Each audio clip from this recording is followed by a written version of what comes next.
Shalom dan selamat sore semua umat Tuhan.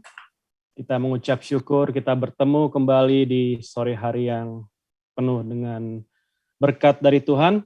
Dan saya berharap saudara sudah mendengarkan pembacaan firman yang disampaikan sebelumnya.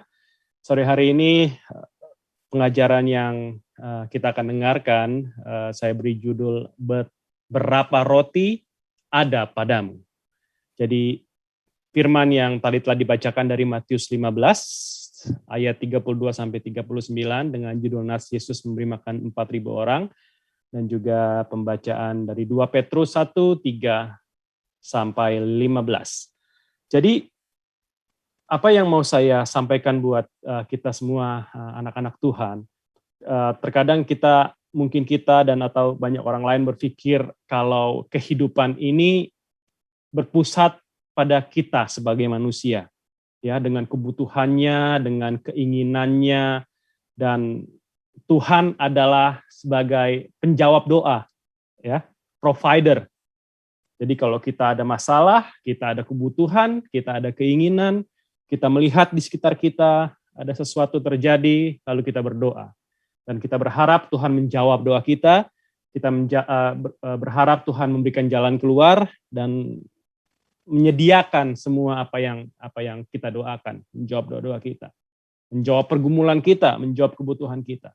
Nah, Efesus 2 ayat 10 jelas dikatakan, karena kita ini buatan Allah, diciptakan dalam Kristus Yesus untuk melakukan perbuatan baik yang dipersiapkan Allah sebelumnya. Ia mau supaya kita hidup di dalamnya. Jadi apa yang sekarang kita hidupi saat-saat ini, itu pusatnya bukan kehidupan kita, kebutuhan kita, apa yang kita mau, apa yang kita doakan, apapun itu pusatnya bukan itu. Pusatnya ialah Tuhan, pusatnya ialah kehendak Allah. Jadi bukan manusia yang menjadi pusatnya. Hidup ini pusatnya adalah Tuhan. Apa yang Tuhan mau kerjakan, apa kehendak Tuhan, apa yang Tuhan sedang kerjakan, dan apa yang Tuhan akan kerjakan nanti, itu pusatnya, bukan kita. Kalau kita berpikir kita pusatnya dan Tuhan sebagai penjawab doa, kehidupan kita akan penuh dengan yang namanya stres, yang namanya khawatir, yang namanya takut.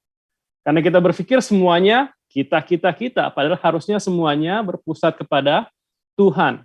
Ya, kita yang berespons atas firman Tuhan. Kita yang berespons atas kehendak Tuhan, ya. Nah, semuanya itu sudah ditaruh dalam kehidupan kita.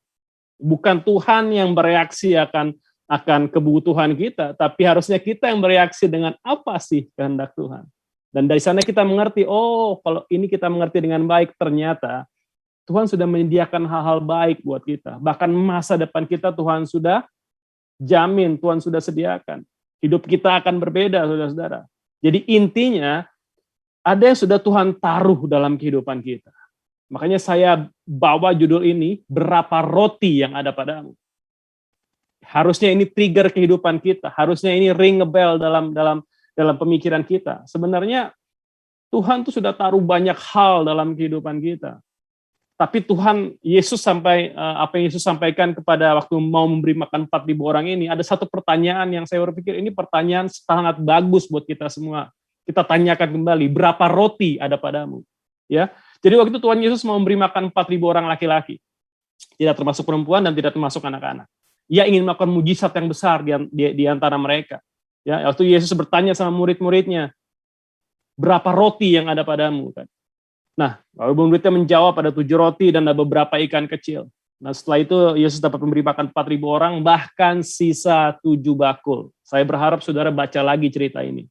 Nah, ada beberapa hal yang kita harus renungkan baik-baik mengenai cerita ini. Yang pertama, kita harus menyadari akan apa yang ada dalam diri kita. Ini harus penting kita sadari betul. Kita tanyakan betul dalam kehidupan kita.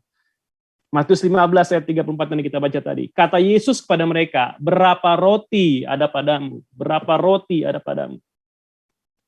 Yesus tahu dalam kehidupan saat-saat ini, Tuhan tahu dalam kehidupan saat-saat ini, kita tuh bisa handle semuanya. Selalu ada jalan keluar, selalu ada pemecahan dalam setiap masalah. Dan itu semuanya ada dalam kehidupan kita. Ada dari apa yang sudah Tuhan taruh dalam kehidupan kita. Seringkali kita mengharapkan mujizat datang begitu saja, seperti kayak orang melakukan sulap, ya. Sepertinya, wah, mujizatnya luar biasa. Tapi sebenarnya gini, Tuhan mau kita tuh melakukan apa yang kita bisa lakukan dulu. Kita mau supaya kita memberikan kepada Tuhan apa yang kita bisa berikan dulu. Apa yang ada pada kita, itu bisa Tuhan pakai untuk menjadikan mujizat, untuk menjadikan hal-hal besar. Karena di saat ini kita berpikir mujizat itu di luar kita. Terjadi pekerjaan besar di luar sana. Padahal pertanyaan Yesus simpel kepada murid-muridnya, berapa roti yang ada padamu? Apa yang kamu miliki? Apa yang bisa kamu lakukan? Jadi di saat-saat krisis, di saat-saat hal yang nggak baik, kita berpikir jawaban ada di luar. Padahal jawaban ada di dalam kita. Makanya pertanyaan berapa roti yang ada padamu sebelum mujizat terjadi, itu penting. Nah, kita hanya berpikir, wow, mujizat 4.000 orang. Wow, mujizat kesembuhan. Wow, yang mati dibangkitkan. Wow, waktu kita berdoa, kita dapat jawaban doa. Yang saya mau sampaikan kepada Bapak Ibu sore hari ini, bukan hasilnya, tapi proses mengerti bahwa waktu Tuhan bekerja, ia bekerja dari apa yang sudah ada di dalam kita. Yang menentukan orang percaya, yang menentukan kekuatan orang percaya, bukan seberapa lama kita telah percaya Tuhan. Bukan seberapa lama kita sudah menjadi Kristen. Tapi yang menentukan kekuatan orang percaya adalah seberapa dalam kita mengenal secara pribadi yang namanya Yesus. Seberapa dalam.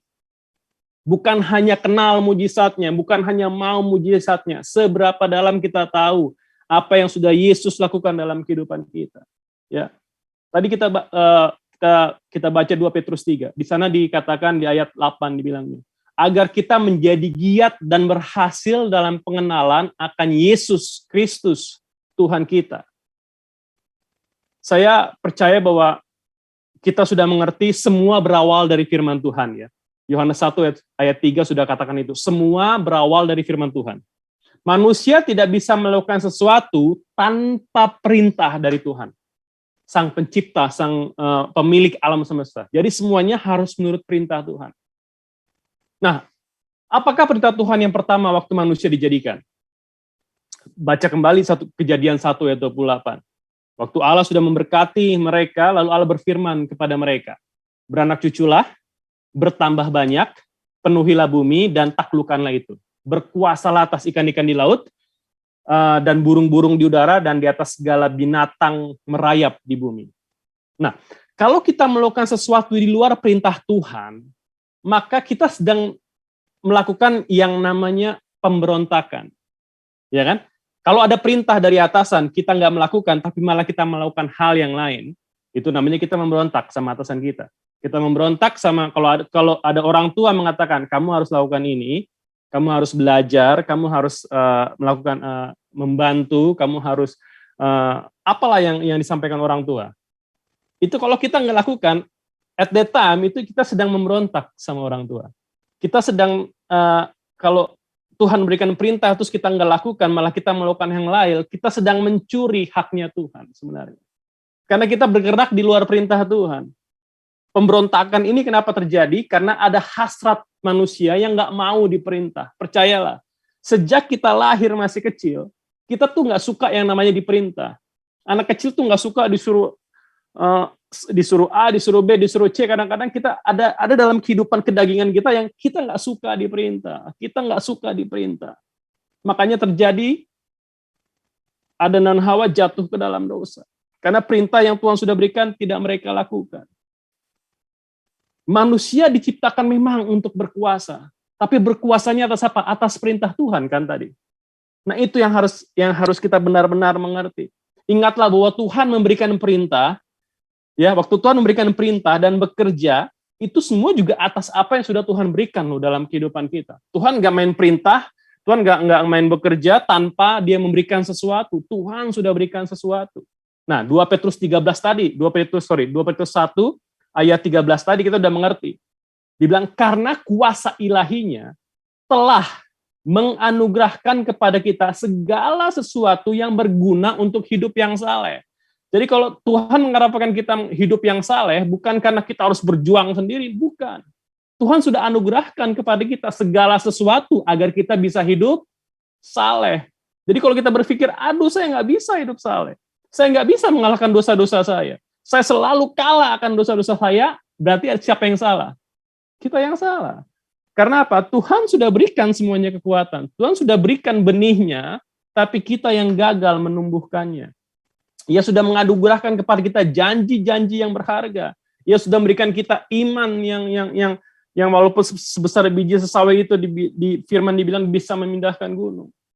Ada hal-hal yang kadang-kadang kita nggak melihat, mungkin karena hal-hal yang kecil, Bapak Ibu.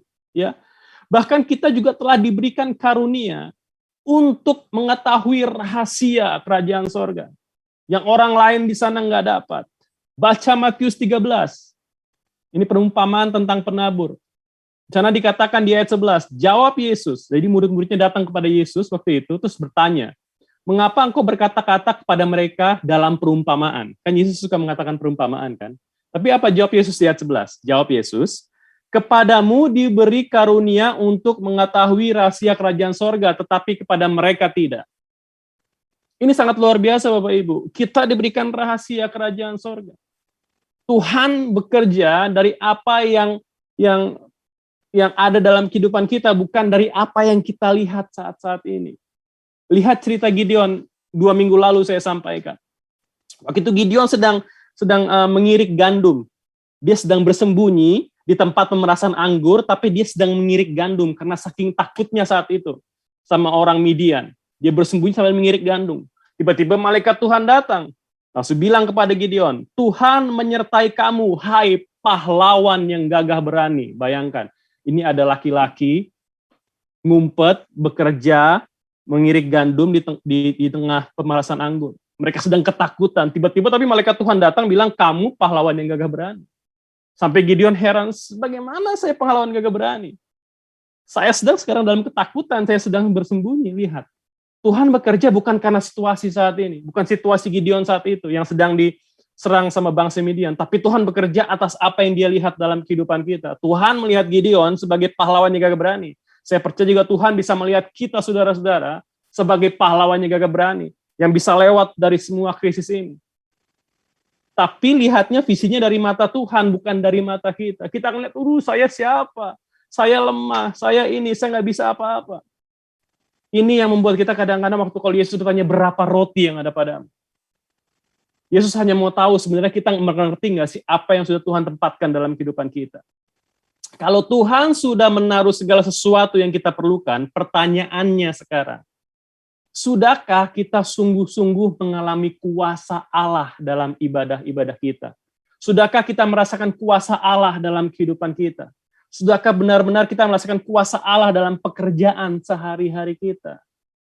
Kadang-kadang kita mungkin berpikir begini, kita beribadah mungkin ya, kita melakukan kebiasaan kita sehari-hari, our daily routine, ibadah kita, termasuk ibadah minggu kita saat ini, tanpa kuasa Allah loh. Kita running our life tanpa kuasa Tuhan, bisa nggak? Sangat bisa Bapak Ibu. Kita berjalan hidup ini tanpa kuasa Allah. Mungkin kita baca Alkitab, mungkin kita berdoa, tapi kuasanya nggak bekerja. Mungkin nggak? Sangat mungkin. Ya, di akhir zaman ini kita mungkin sekali kita ibadah tanpa Roh Kudus. Mungkin nggak? Mungkin. Mungkin nggak kita menyanyi tanpa Roh Kudus? Mungkin nggak? Mungkin. Saudara kan bisa bernyanyi. Saudara panggil Roh Kudus untuk bernyanyi? Kalau atau orang agama lain nyanyi lagu Kristen bisa nggak? Bisa. Kalau saudara mau lebih ekstrim lagi, kebaktian Natal panggil artis, bukan orang nggak kenal Yesus, bukan orang Kristen, suruh mereka perform nyanyi lagu apa? Nyanyi lagu salah satu lagu Natal. Atau dia nyanyi lagu Amazing Grace, Amazing Grace, suruh artis nyanyi. Saudara merinding. Ada Roh Kudus nggak? Karena apa? Perform kan? Kadang-kadang kita berpikir, wah luar biasa, ya wah artisnya nyanyi lagu Kristen, wah luar biasa, artis terkenal nyanyi lagu Kristen. Kita lihat mungkin kita, wow, kita senang.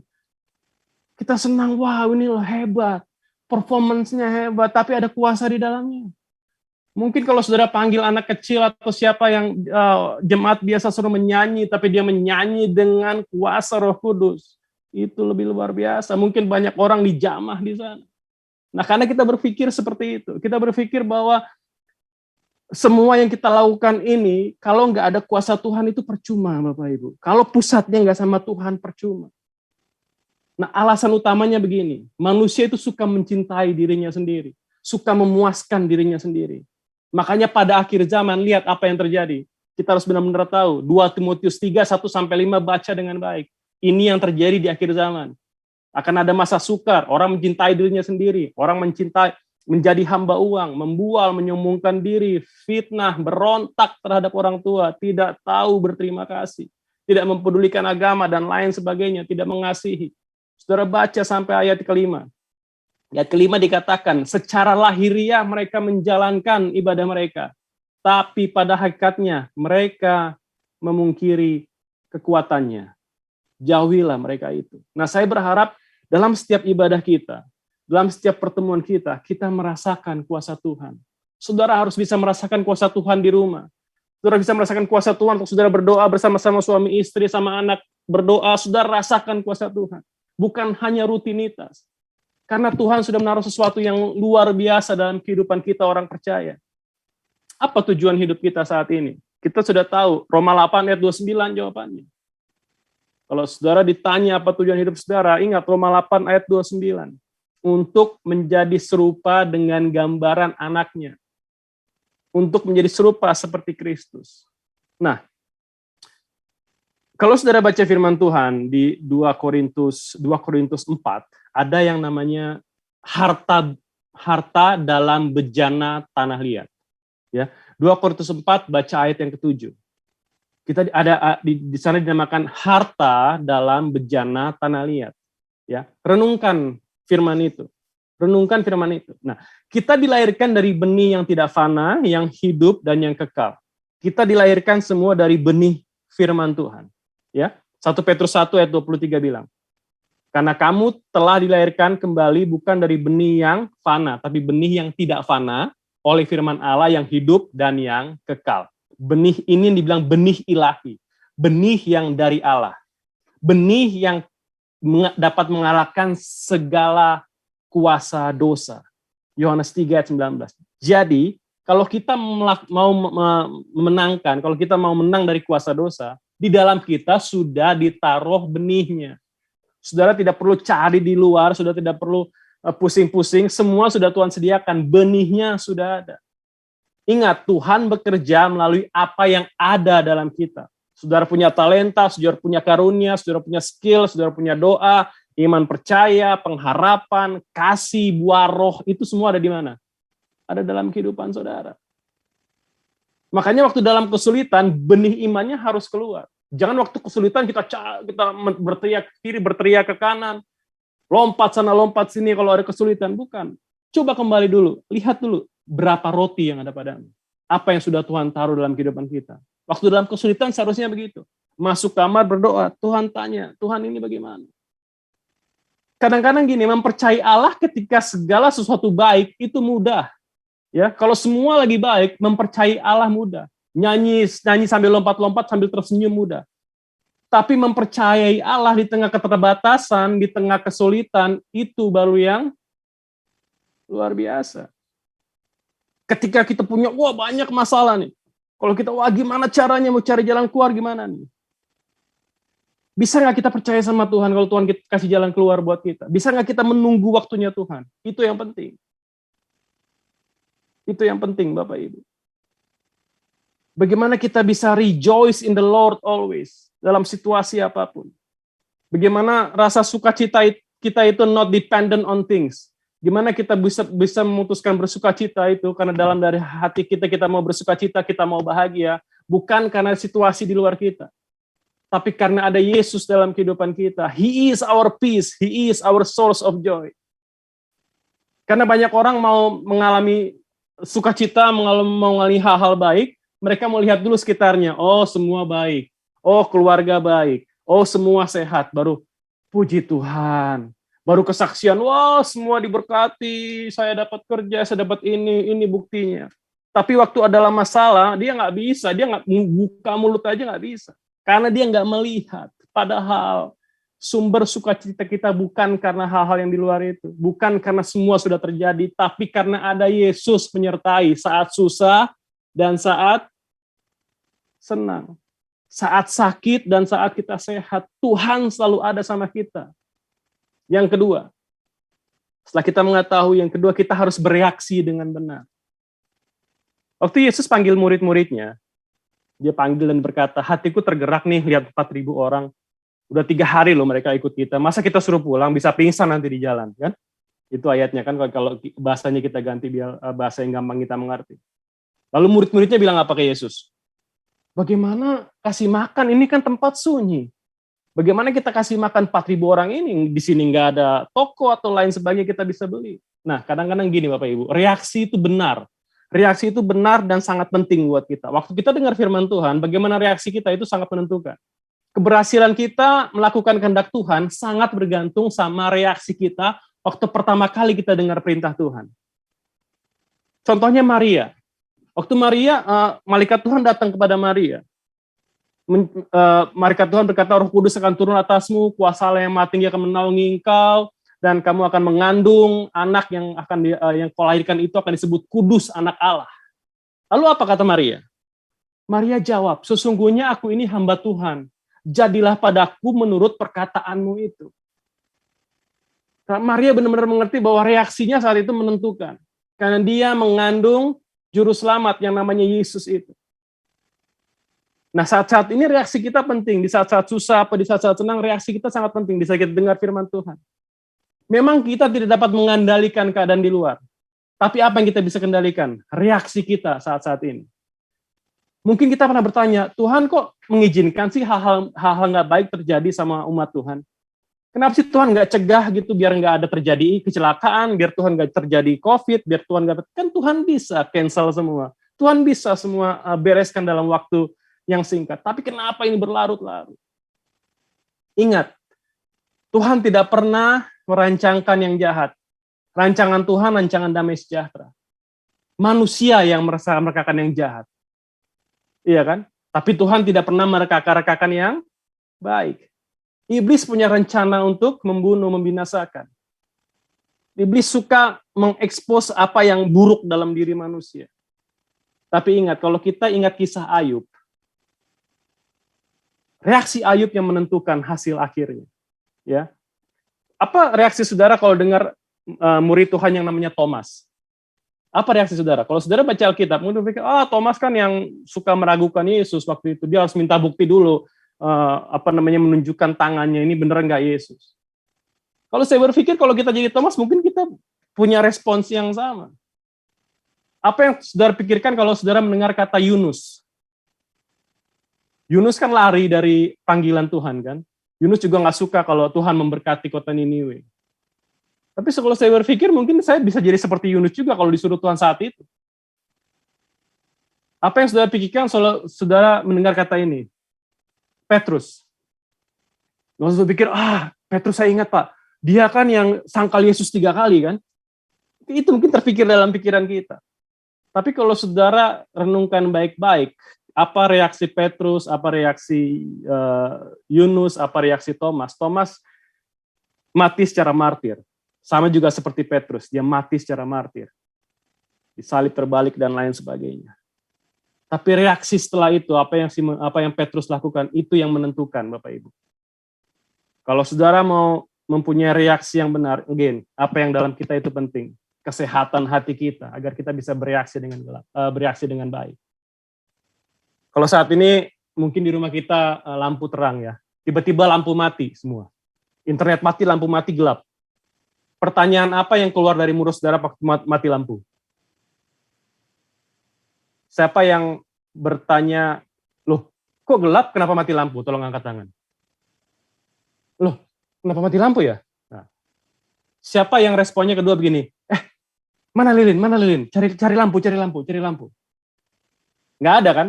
Tanya, kenapa gelap ya? Kok mati ya? Kenapa? PLN belum bayar nih, atau mungkin kalau di Indonesia kan, apa saya udah bayar listrik belum ya?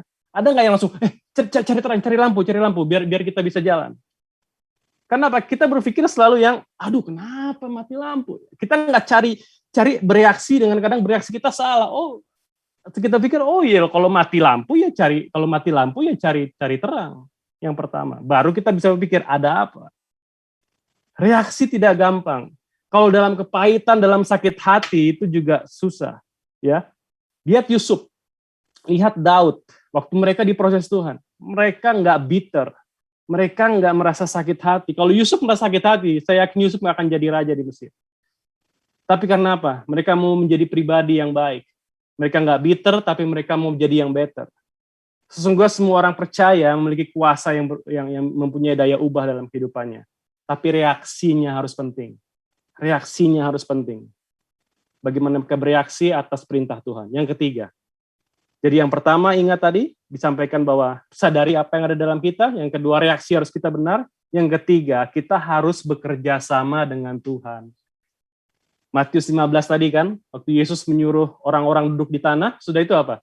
Yesus ambil itu 7 roti dan ikan-ikan, dia mengucap syukur, dia memecah-mecahkannya dan memberikan kepada murid-muridnya, biar murid-muridnya membagikan lagi kepada yang lain. Nah, Tuhan selalu mau bekerja sama dengan manusia. Tuhan bekerja dari hal-hal kecil, Bapak Ibu. God works in the simple things. Tuhan bisa memakai yang bodoh, yang lemah, yang memalukan, yang tidak terpandang, yang hina, yang tidak berarti bagi dunia, Tuhan bisa pakai. 1 Korintus 1, 27-29. Apa yang bodoh bagi dunia, apa yang memalukan bagi dunia, untuk memalukan orang-orang berhikmat, apa yang lemah bagi dunia, Tuhan pakai untuk memalukan apa yang kuat, dan lain sebagainya, dan lain sebagainya. Allah mau pakai anak-anaknya untuk melakukan hal-hal yang besar. Tapi many times we miss seeing God's work in our life. Kenapa? Karena kita berpikir kalau Tuhan bekerja itu something amazing happen. Kalau Tuhan bekerja harus ada mujizat yang namanya yang kira-kira orang sampai kalau Tuhan bekerja tuh wow gitu loh. Wow, kok bisa ya seperti ini ya? Wow, kok bisa terjadi seperti ini ya? Jadi kita berharap tuh ada hal-hal besar terjadi. Tapi kadang-kadang kalau tadi saya bilang Tuhan memakai hal-hal kecil, kadang-kadang waktu Tuhan bekerja kita nggak rasa. Kita nggak sampai berpikir ke situ, oh Tuhan ternyata sedang bekerja loh, Tuhan sedang jawab doa kita. Itu yang terjadi sama Elia kan, waktu dia berdoa, dia pikir waktu datang api, Tuhan datang jawaban. Ada angin besar, oh ini jawabannya, bukan. Ada gempa, oh ini jawabannya, bukan. Jawabannya apa? Waktu ada angin sepoi-sepoi, baru suara Tuhan datang. Tuhan tuh terlibat loh dalam kehidupan kita sehari-hari. Dari kita bangun, kita bekerja, kita makan, mungkin kita nggak sadar Tuhan bekerja. Tuhan bekerja bersama kita. Dalam pekerjaan kita, Tuhan bekerja bersama-sama kita. Makanya kan ada firman berkata, jangan bekerja untuk manusia, tapi bekerja seperti untuk Tuhan. Karena juga Tuhan sedang bekerja dalam waktu kita bekerja. Waktu kita ngobrol, waktu kita apa, Tuhan bekerja dalam kita. Itu yang dinamakan kawan sekerja Allah. Apolos menyiram, Allah yang memberikan pertumbuhan. Karena yang penting bukanlah menanam atau menyiram, melainkan Allah yang memberikan pertumbuhan. Lalu ayat 9 dibilang, karena kami ini adalah kawan sekerja Allah. Kamu adalah ladang Allah dan bangunan Allah. Jadi sesungguhnya begini Bapak Ibu. Sesungguhnya Tuhan tuh nggak butuh kita kalau dia mau bekerja sendiri. Tapi apa? Tuhan menetapkan kita menjadi kawan sekerjanya. Ingat, semua mujizat yang terjadi di Alkitab, kalau saudara baca, selalu ada keterlibatan manusia di dalamnya. Contoh, waktu Musa membelah Laut Merah. Apakah Musa diam aja langsung laut terbelah? Enggak kan? Musa harus melakukan sesuatu. Musa harus mengulurkan tangannya ke atas laut semalam-malaman, lalu Tuhan menguapkan air laut itu, dari terbelahlah laut terbelah. Apalagi waktu Yesus menyuruh Simon menyebar jala, Simon harus menebar jalannya dulu baru melihat hasil ikan yang ditangkap. Jadi yang terpenting sekarang adalah fokus kepada apa yang menjadi bagian kita, jangan coba melakukan apa bagian Tuhan. Kadang-kadang kita coba mau melakukan bagian Tuhan yang besar itu, enggak. Kita melakukan bagian kita yang simpel, biar Tuhan melakukan bagian yang susahnya. Iya kan?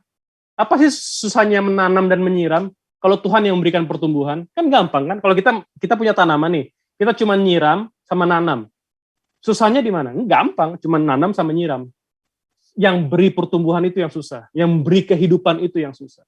Apalagi waktu Musa membelah laut Teberau, Apa susahnya lempar tongkat? Apa susahnya menepuk dengan tongkat itu? Yang susah apa? Membuka lautnya kan? Apalagi saudara? Apa susahnya waktu Lazarus mati terus Lazarus dibangkitkan? Yang susahnya kan waktu bagaimana Lazarus bisa dibangkitkan kan? Bukan menggeser batunya atau lain sebagainya. Apa susahnya meletakkan tangan di atas orang sakit dan menyembuhkan? Kalau kita hanya berdoa buat orang sakit kan gampang. Susahnya di mana? Susahnya waktu orang sakit itu sembuh karena kuasa Tuhan. Yang kita lakukan hanya hal-hal kecil, biar Tuhan lakukan hal-hal besar. Asal apa? Kita mau bekerja bersama Tuhan. Be a witness. Jadilah saksi-saksi Tuhan. So yang pertama, yuk kita menyadari apa yang ada dalam kita. Yang kedua, yuk kita bereaksi dengan benar. Yang ketiga, mau bekerja sama dengan Tuhan. Tuhan memberkati. Amin.